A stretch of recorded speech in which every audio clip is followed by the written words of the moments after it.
और इसमें से आपको कुछ सवाल जो है एग्जाम में भी देखने को मिल सकते हैं एज इट इज। चलिए शुरुआत करते हैं पहले सवाल की, और ये सवाल सिर्फ और सिर्फ, ठीक है, सिर्फ और सिर्फ जो है वो आपको इसी एग्जाम में नहीं, देश के हर एक एग्जाम के अंदर देखने को मिलेंगे। और यहाँ पे एक बलबीर सिंह जो स्टूडेंट है वो बोल रहा है कि मेरे 425 रुपये बाकी हैं। बलबीर 1000-2000 रुपये इकट्ठे कर लो, फिर किसी से लेना। चलिए शुरुआत करते हैं और पहला क्वेश्चन आपके सामने देखते हैं, जो कि है गैपलिंग इन्फ्लेशन जो है वो किसको कहते हैं। गैपलिंग इन्फ्लेशन यानी कि मुद्रास्फीति जो होता है, गैपलिंग मुद्रास्फीति जो है वो हम किसको कहते हैं, ये आपको बताना है।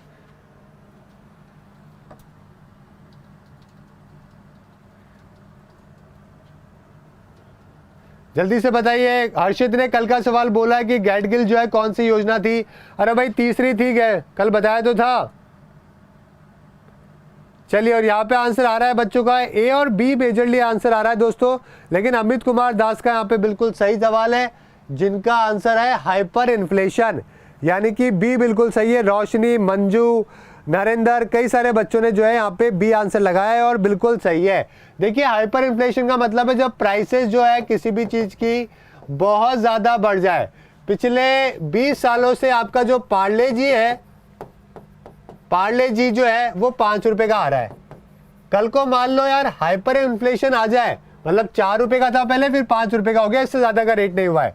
पार्ले जी ने क्या नई स्ट्रेटेजी, दूसरी स्ट्रेटेजी बनाई है। उन्होंने क्या किया, साइज जो है ना वो लोग छोटा करते गए, प्राइसेस जो है वो उन्होंने जो है क्या कर दिया है, कांस्टेंट रख दिया है, लेकिन साइज क्या करते हैं वो छोटी करते रहते हैं बिस्किट की। मतलब ऑब्वियसली क्योंकि महंगाई बढ़ती जा रही है तो उन्होंने एक प्राइसेस आगे नहीं बढ़ाई है, समझिए। तो पार्ले जी आज भी उतने का ही 4-5 रुपए का, कल को मान लो पार्ले जी हो जाए 15 रुपए का, 20 रुपए का, तो मतलब यकीन नहीं होगा ना आप सभी लोगों को। तो ऐसी कंडीशन जिसमें पैसे रेट जो है बहुत बढ़ जाती है किसी भी चीजों की, उसको हम क्या बोलते हैं, उसका हम बोलते हैं हाइपर इन्फ्लेशन।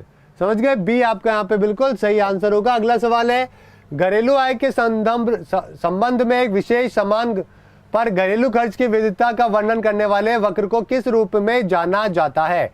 जल्दी से बताइए, जल्दी से बताइए। बोलते ना कि भाई पर मंथ जो है वो एक्सपेंडिचर किसी भी हाउस होल्ड का क्या है, घरेलू क्या होता है, वो एक कर्व के द्वारा बताया जाता है। उस कर्व को हम क्या कहते हैं। अरे भाई राज खान आपका नाम ले तो लिया। सुजीत बोल रहे कि पार्ले जी बहुत शाना है, शाना है। ओके चलिए, 2000 रुपये तो लक्ष्य 2000 रुपये मांग रहे हैं। अरे भाई पार्ले जी वाला जो बच्चा है वो बड़ा नहीं, वो बूढ़ा हो चुका है, वो लड़की है। पहली बात तो वो लड़का नहीं है, मतलब वो नानी बन चुकी है वो लड़की अब तक तो, मतलब सच बता रहा हूँ, ये फैक्ट है। चलिए आंसर यहाँ पे क्या होगा दोस्तों, यहाँ पे ईगल कर्व होता है, ईगल कर्व। ये ईगल कर्व जो है वो घरेलू खर्चे की विविधता के बारे में बताता है। ध्यान रखिएगा, कुछ एक कर्व पेपर के अंदर पूछते रहते हैं कौन सा क्या होता है, तो ये ध्यान रखिएगा। समझ गए, ईगल कर्व मैंने आपको बता दिया है, जो कि घरेलू क्या बताएगा, ठीक है, घरेलू चीजों के बारे में बताएगा। चलिए अगले सवाल की तरफ चलते हैं, जो कि आपका अगला सवाल है, जब एक अर्थव्यवस्था में मांग की कमी होती है तो क्या होता है। अरे भाई डिमांड जो है वो क्या हो चुकी है, कांस्टेंट हो चुकी है, ना तो बढ़ रही है ना ही घट रही है।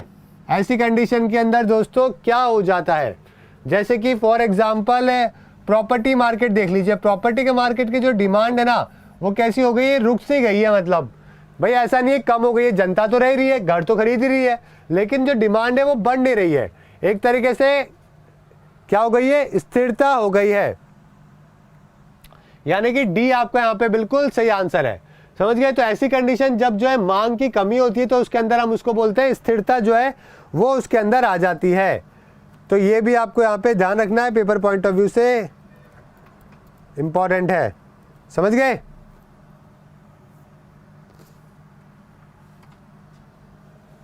चलिए आगे चलते हैं दोस्तों, नेक्स्ट बात करते हैं नेक्स्ट सवाल की तरफ। निम्नलिखित में से कौन सा वक्र बेरोजगारी और मुद्रास्फीति दर के बीच विपरीत संबंध को दर्शाता है। जल्दी से बताइए भाई, एक और कर्व आ चुका है।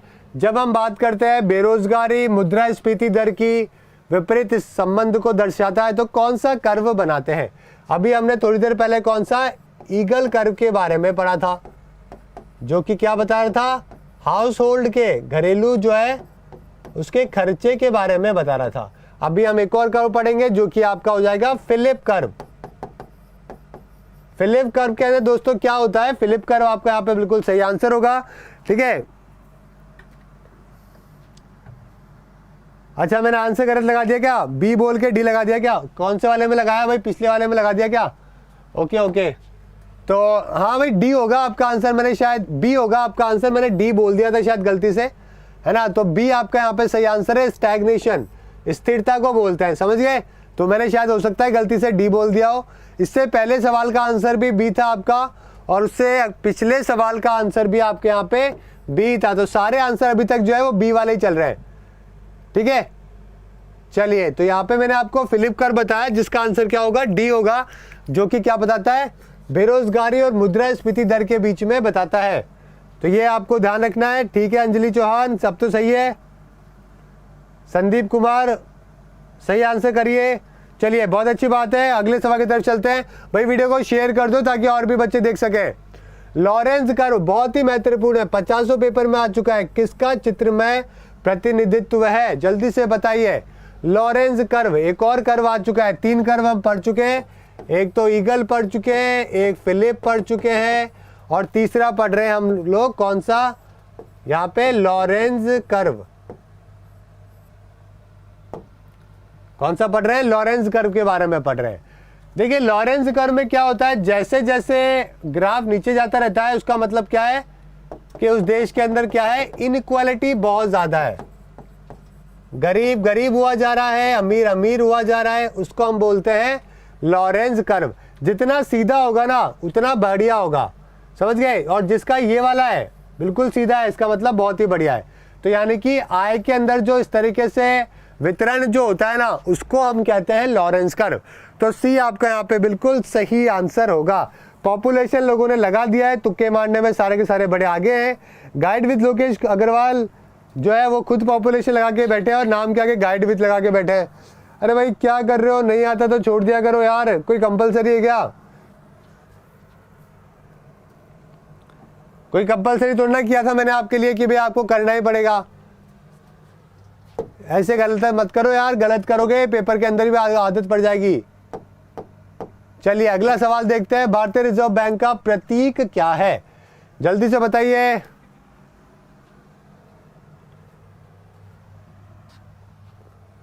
भारतीय रिजर्व बैंक का प्रतीक क्या है, ये आपको बताना है।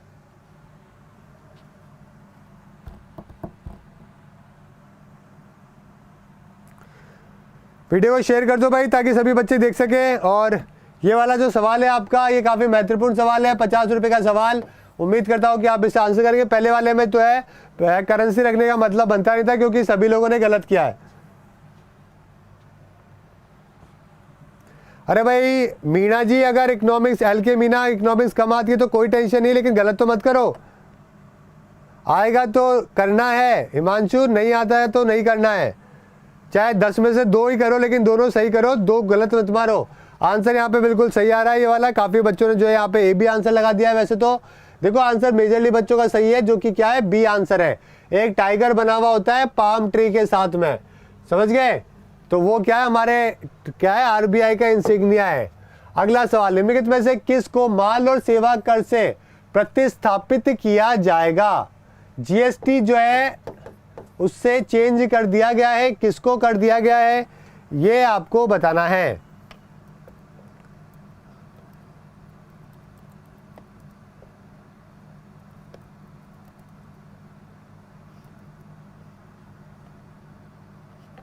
जल्दी से बताइए।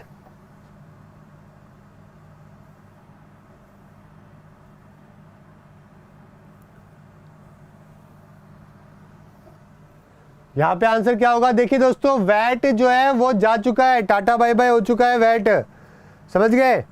पहले जो वैट लगा करता था वो क्या हो चुका है, टाटा बाय बाय हो चुका है। कुछ एक ऐसे टैक्सेस जो कि अभी इंक्लूड नहीं करे गए जीएसटी के अंदर, वो कौन सा है, जैसे कि आपका पेट्रोलियम हो गया, गैम्बलिंग हो गया, समझ गए, कुछ ऐसे अल्कोहल हो गया। तो ये सब जो है वो आपके इंक्लूड नहीं करे गए, अदरवाइज सारे के सारे इनडायरेक्ट टैक्सेस जो हैं वो सारे के सारे जो है वो एड ऑन कर लिए गए हैं जीएसटी के अंदर।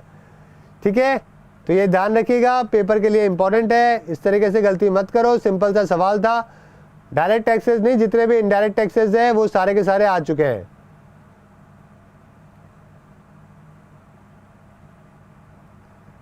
ठीक है, चलिए अगले सवाल की तरफ चलते हैं। काफी सिंपल सा सवाल था। अगला सवाल है आपका यहाँ पे, कर हेवन किसे कहा जाता है? टैक्स हेवन कंट्रीज का नाम आपने सुना होगा, जहां पे लोग जो है बहुत सारा पैसा है जो कि लगाते हैं। जल्दी से बताइए आंसर क्या होगा। अरे भाई, टैक्स हेवन कंट्रीज किसको कहते हैं? जहां पे बहुत ज्यादा फायदा मिलता है विदेशी जो निवेशक होते हैं उन लोगों को। तो यहाँ पे आंसर क्या हो जाएगा? देखिए, वहां पे ऐसा नहीं होता कि छूट के अंदर पूरी तरीके से एग्जम्पशन मिलता है, तो पहला तो आंसर गलत हो गया। सब्सिडी भी नहीं मिलती है, टैक्स चोरी भी अलाउ नहीं होती है, वो तो कहीं पे भी नहीं होती है। बचा क्या आंसर? चौथा आंसर बच गया। नॉर्मली कंट्री के अंदर क्या होता है कि इंपोर्ट के ऊपर तो ज्यादा टैक्स लगाता है और डोमेस्टिक इंडस्ट्री के अंदर जो है वो थोड़ा सा टैक्स क्या होता है, कम होता है, ताकि डोमेस्टिक इंडस्ट्री आगे बढ़ सके। ऐसा देश जहां पे घरेलू उत्पादक और विदेशी उत्पादकों पर समान कर लग जाएगा तो वो तो विदेशी वालों के लोगों के लिए क्या हो जाएगा? टैक्स हेवन हो जाएगा। यानी कि आपका आंसर क्या हो जाएगा? डी आपका यहाँ पे बिल्कुल सही आंसर है, जो कि हो जाएगा। नेक्स्ट सवाल है आपका, विश्व बैंक द्वारा अपने सदस्यों को किस प्रकार का ऋण प्रदान किया जाता है?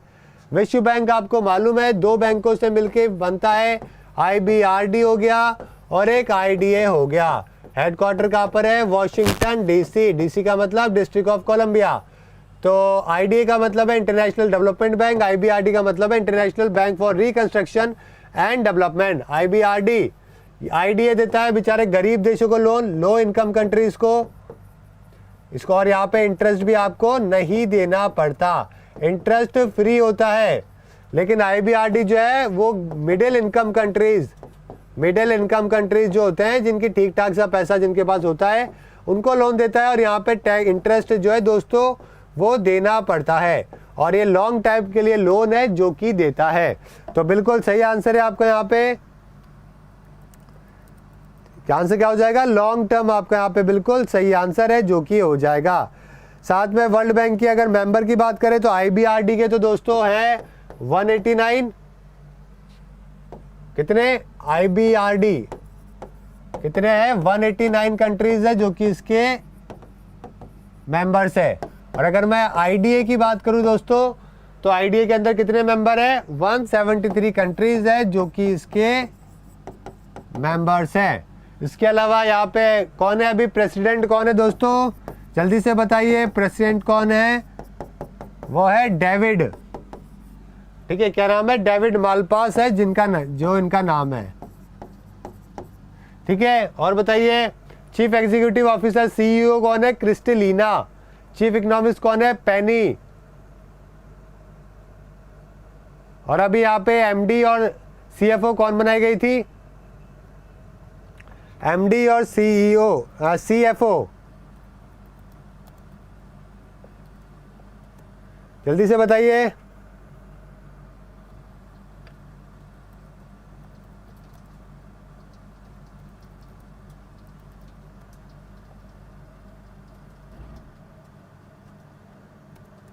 हंसकुला कांत का नाम आपने सुना होगा ना सभी लोगों ने?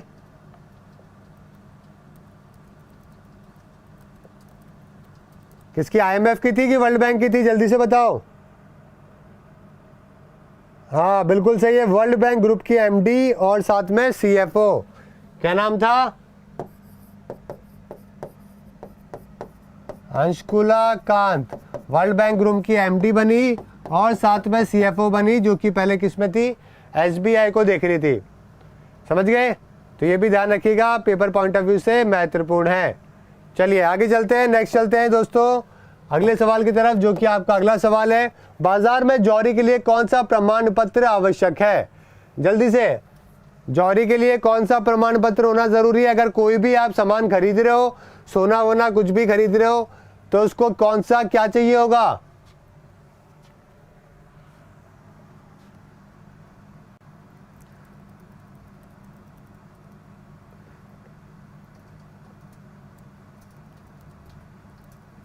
जल्दी से बताइए।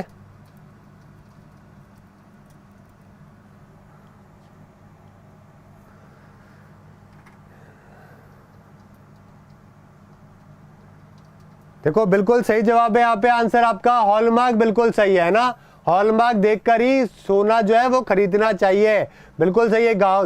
जागो ग्राहक जागो का एडवर्टीजमेंट आपने काफी देखा है। एफपीओ का मतलब क्या है, जो भी हमारे फूड वाले जो इंडस्ट्री होती है उसमें जो बनता है ना, उसके अंदर एफपीओ मार्क चाहिए होता है। एग्रीकल्चर के लिए प्रोडक्ट जो होते हैं उनके लिए आपको एग्रीकल्चर एग मार्क है जो कि आपको चाहिए होता है। और अगर गोल्ड लेना है तो आपको हॉलमार्क है जो कि यहाँ पे चाहिए होता है। समझ गए। जो बीआईएस का जो लोगो है वो हमेशा बना रहता है, कुछ इस प्रकार का लोगो होता है, कुछ इस प्रकार का लोगो होता है जो कि बना रहता है। समझ गए, कुछ इस प्रकार का लोगो होता है। ठीक है, प्योरिटी ऑफ गोल्ड जो है वो 916 जो है वो लिखा होता है, प्योरिटी ऑफ गोल्ड। ठीक है, तो ये आपको यहाँ पे ध्यान रखना है। इसके अलावा ईयर ऑफ हॉलमार्क जो है वो भी लिखा होता है। तो इस तरीके से जो आपका गोल्ड का कोई भी, जैसे फॉर एग्जांपल कड़ा है ना, तो उसके ऊपर ये सारे सिंबल्स है जो कि आपको बने हुए मिलेंगे। समझ गए। एग मार्क मैंने आपको बता ही दिया। और आईएसआई मार्क किस पे होते हैं दोस्तों?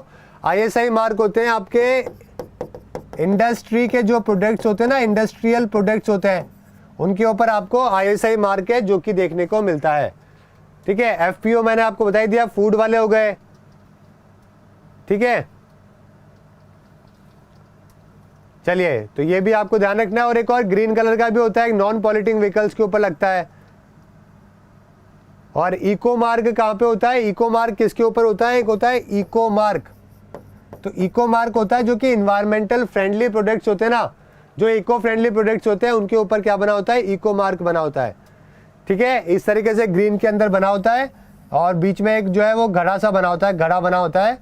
ठीक है, समझ गए। तो इस तरीके से एक घड़ा बना होता है, जो घड़ा होता है। ओके, तो समझ गए। चलिए, तो ये भी ध्यान रखिएगा। आगे चलते हैं अगले सवाल की तरफ। शब्द मिश्रित अर्थव्यवस्था क्या इंगित करता है? जल्दी से बताइए, जल्दी से आंसर करिए दोस्तों। मिश्रित अर्थव्यवस्था किसकी है? हमारे देश की मिश्रित ही तो है, जहां पे क्या होता है, प्राइवेट और पब्लिक सेक्टर दोनों काम करते हैं, दोनों की क्या होती है? मौजूदगी होती है। अगला सवाल है, माइक्रो इकोनॉमिक्स और मैक्रो इकोनॉमिक्स शब्द किसने दिया था? बहुत ही महत्वपूर्ण सवाल, बहुत सारे एग्जाम में आता है। 100 रुपए का सवाल, जल्दी से आंसर करो। और जो गलत करेगा वो एफपीओ का मतलब बताया ना अभी, फूड प्रोसेसिंग प्रोडक्ट्स होते हैं। एफपीओ का मतलब होता है फूड प्रोसेसिंग प्रोडक्ट्स।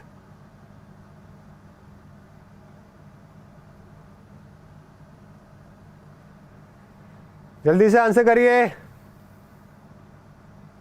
22 कैरेट जो गोल्ड होता है उस पर 916 होता है वो। ठीक है, बना हुआ होता है।